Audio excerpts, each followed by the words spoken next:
Everyone looking at class number 60. It's a long class. We're going to go through pretty quickly. In this video, the professor in the front of the class was swinging the pendulum back and forth. And when he held it near his chin, and he's going to let go of it, it's going to swing across the room, and it's going to come back towards his chin. He emphasized that he had to give the ball zero speed. And that was really important. Now, for getting energy, you can think about it. Like if he's holding it by his chin and he just pushes it downward really fast, when it comes back, it's going to come back pretty quick, right?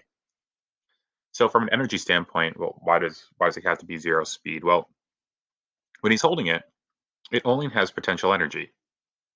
So when he lets go, all of that potential turns into kinetic at the bottom, back to potential at the other side, swings back, turns to kinetic, and then back to potential on when it reaches his chin.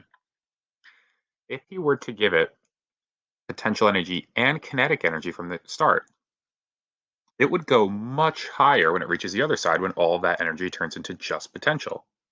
So when it swings back, it would swing back much higher than from where it started. There's a fail video there. Basically, the girl in the video moved a little bit. That's why the wrecking ball hit her in the face. So this simulation here, really good simulation just for getting the idea of how conservation of energy works. What do you notice about the height of this that the skater reached on each side? It was the same on each side. How did the bump in the middle affect the height the skater reached? It didn't. The bump had no effect on the height the skater reached. Changing the mass had no effect on the height the skater reached because we'll notice later mass frequently cancels out. Why does the skater have the most speed at the bottom of the ramp? Basically because all the potential turns into kinetic when it reaches the bottom. The total energy remained the same the entire time. And if you add friction, you'll notice what happened is that the potential and kinetic energy slowly diminish over time and turn into internal energy or heat energy, or Q as we abbreviate it. So let's get into conservation of energy. So the law of conservation of energy states that in a closed, isolated system, so basically when there's no outside forces, that energy can either be created nor destroyed, rather energy is conserved, just changes form. There's an equation on your reference table that tells us that the total energy of the system is equal to the potential energy plus the kinetic energy plus Q, which is internal energy or heat. So if energy is conserved, then the energy total initially in the system is equal to the energy total finally in the system. What do we mean initial versus final? Basically, when something happens, a ball is thrown up in the air, initial position at the bottom, final position at the top, in a collision or something like that, before the collision, after the collision, all those things. So we frequently start these questions with the same first two lines, or even first three lines. ETI equals ETF, and then we have our potential kinetic energy in Q initial equals potential energy, kinetic energy in Q final. Then we plug in all the equations for it. Sometimes as we get better with this, we won't even plug in the equations. We'll just know that if H initial is 0, PE initial is going to be 0 as well, right? So let's get to it. So a 65 Newton weight has fallen freely from rest, a vertical distance of 5.3 meters. The kinetic energy of the weight is blank. All right, so a lot of things we have to do here. So first things first, we got to write down our givens. So the first given we have here, let me just fix this real quick.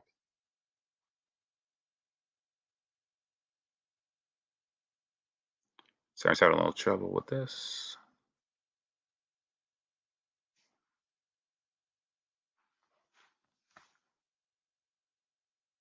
All right, I think we're good now. All right. All right, so 65 newtons. So that's mg. That's not m, that is mg is 65 newtons, and that's really important. It falls freely from rest, so that's our initial velocity,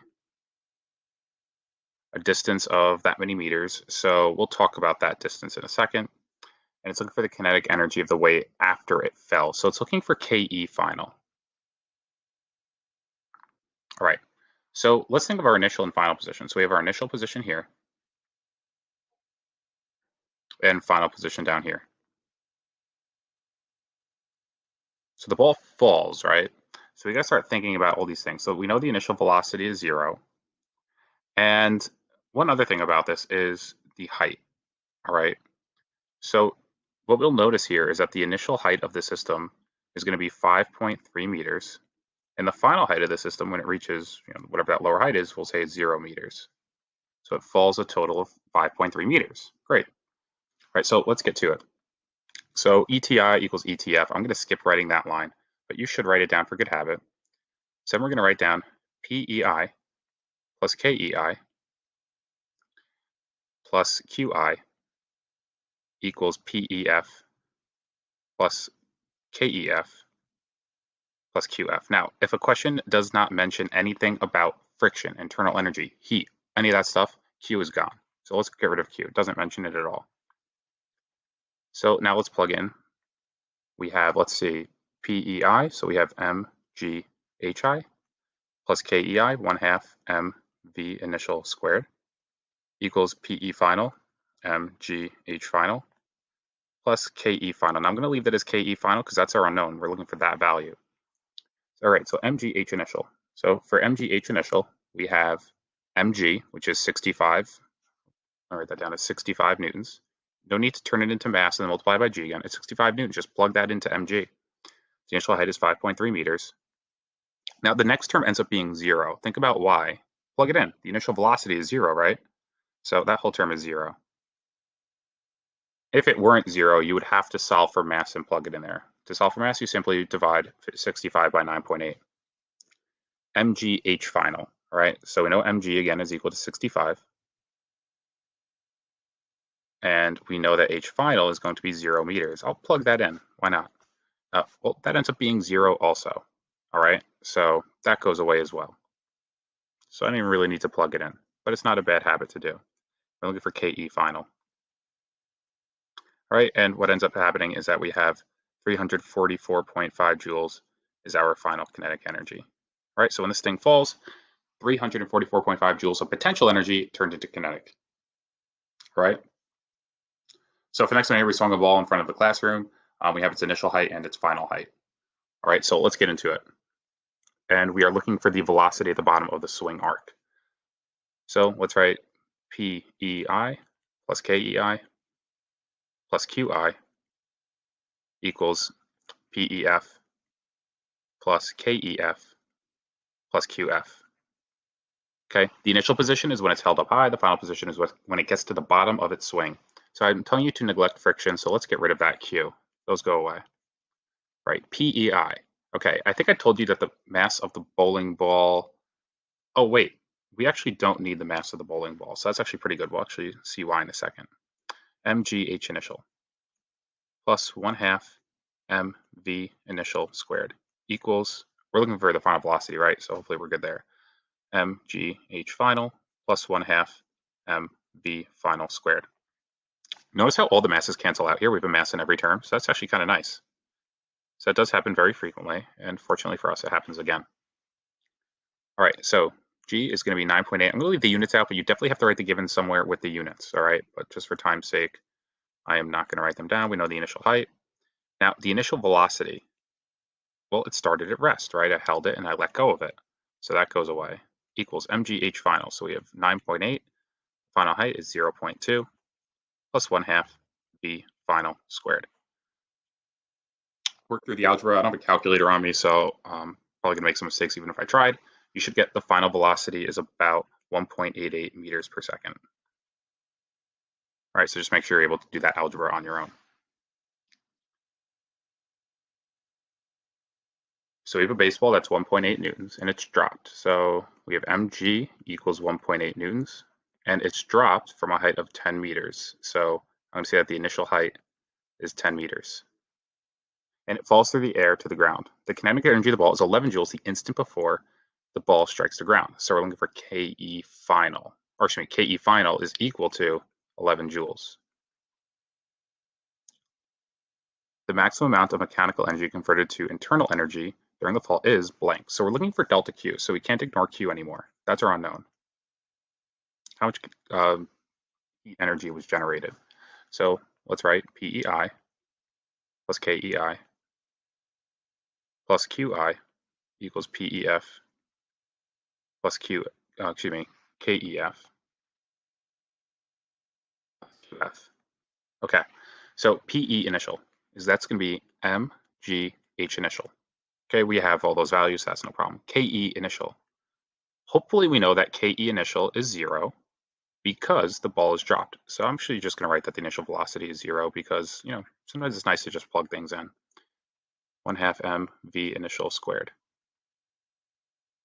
plus Q initial equals PE final. Now, we know that one's going to be let's see, actually, yeah, it strikes the ground, right? So that's actually a good point. H final is going to be 0 meters. All right, so we have mg H final plus 1/2. Actually, we don't even need to sub in there because we know KE final is given to us. It's 11 plus Q final. All right, so let's start plugging some stuff in. So mg is 1.8 and H initial is going to be 10. Now the next term actually is all 0, right? Because we have 1/2 m, doesn't even matter what the m is, v initial is 0, right? Because it's dropped, so that term goes away. Plus Q initial equals mg H final. Now again, this is going to end up being 0 because H final is 0, so that goes away. Plus 11 plus Q final.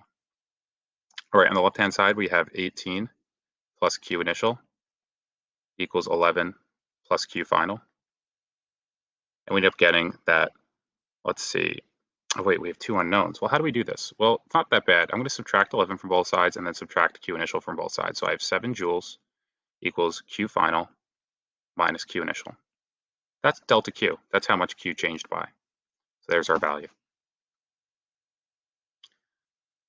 So here's a question. Your friend makes a claim that energy is not always conserved, so you know your friend is wrong. She drops a ball from her shoulder height. It hits the floor and stops. So hits the floor and stops. So picture anything you drop. Just hits the floor and stops. Explain why energy is still conserved in this case. So think about it. Like it has potential energy when she holds it up, but no energy at the ground. What happened? Well, energy went a bunch of different places. First off, think if you like drop a bowling ball, shakes the ground, right? It took energy to shake the ground. The ground started shaking. Okay, so that's one place. Sound energy is another one. Okay, so two things right there, shaking the ground and sound energy. And the last one might not be so obvious, but if you have like a bouncy ball and you see it drop in slow motion, you might notice this. It takes energy to, when a ball gets to the bottom, it kind of like squeezes or compresses just a little bit at the floor. That takes energy to squeeze an object. Okay, so some of the energy went there as well. So again, energy is always conserved. You just have to think about like where did we quote unquote lose energy to? Frequently call all of these things internal energy, which is like a coverall term, all right, which is similar to like heat energy. So a cannon is shot vertically upward with a velocity of 210 meters per second. How high does it go? So we're not going to use kinematics to solve this, though you can. Think about it. We know VI, we know VF, we know AD, all that stuff, or we're looking for D. So think about how you can do that, all right, with kinematics. But let's use energy. All right, so now that we've done this a few times, we're going to go through it a little bit quicker. So it doesn't mention friction, so we're just going to say that Q, I'm just going to write no friction. So Q is gone, no friction. So we have PEI plus KEI plus QI equals PEF plus KEF plus QF. Okay, so Q's go away, right? Okay, so now we have PE initial. Okay, well, it starts at ground level. So I'm just going to say that PE initial equals 0 because H initial equals 0. Starts at ground level. Okay, so this goes away. So I'm going to save myself some writing there. Now, KE initial, that's going to be 1/2 M V initial squared. Actually, I'm just going to write V initial for now. Equals PE final. Well, we know it's going to go up pretty high, right? So that's going to be MGH final. Now, at its final height, think about what the velocity is at its final height. Okay, it's going to be 0. So KE final equals 0 because V final equals 0.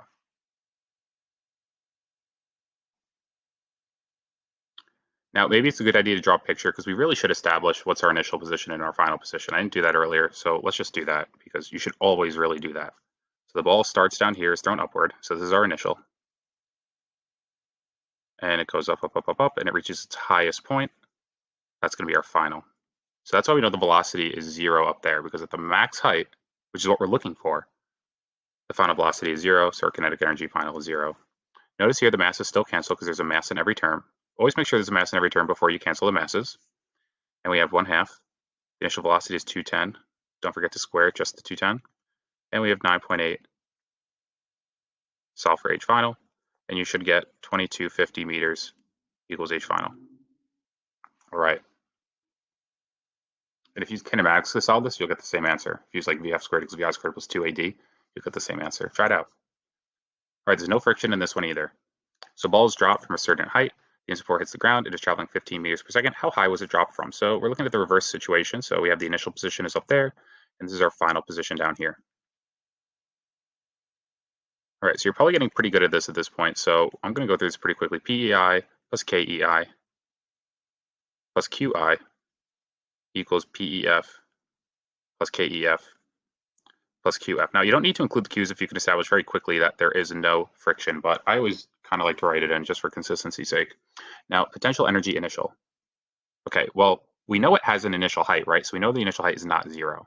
So let's just write mgh initial. Okay, now KE initial. Think about that for a second. Well, I know that, actually, let me just write it out. mv initial squared. Well, don't we know that the initial velocity is 0? Right? Because it starts dropped. So this whole term goes away.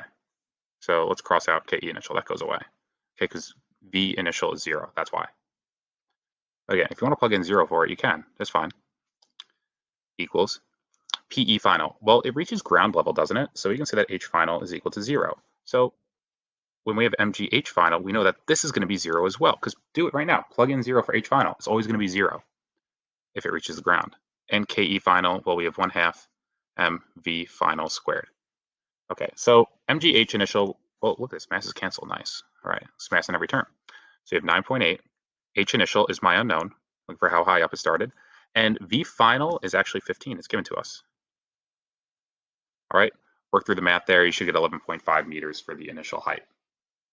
Now you could solve this with kinematics as well, right? Like the initial velocity is 0, the acceleration is 9.8, final velocity is 15, initial velocity is 0, whatever, solve for D, V squared equals V squared plus 2AD. Number 9, where's the kinetic energy at maximum? At point B, at the bottom, because all the potential is turned into kinetic. Where's the potential maximum? At its highest points, C or A and C. And ignoring air resistance, as time goes on, the total mechanical energy of the system remains the same. Okay, as time goes on, the potential and kinetic energy together are always the same number. The total mechanical energy remains constant. All right, potential just turns to kinetic back and forth repeatedly, just like the skater at the beginning. All right, folks, I know that was a long one, but hopefully you were able to follow that no problem.